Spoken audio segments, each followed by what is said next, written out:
Hoy hemos conocido un poco más cómo funcionan los autobuses en Valencia. Nos han llevado al lugar donde revisan y ponen a punto los autobuses rojos de la MT para que todo funcione perfectamente. Allí reparan, mantienen y limpian todos los autobuses para que puedan dar servicio cada día.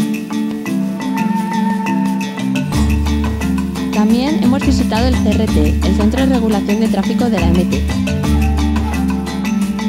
Desde allí se controla en qué lugar se encuentra cada uno de los autobuses que van por la ciudad en todo momento. Toda la visita ha sido muy interesante. Me ha encantado ver cómo funcionan las pantallas que hay en las paradas, esas que nos dicen cuánto tardará en llegar cada autobús. Me ha gustado mucho, ha sido muy amena, nos han enseñado los talleres y lo que más me ha gustado ha sido el Centro de Regulación de Tráfico, porque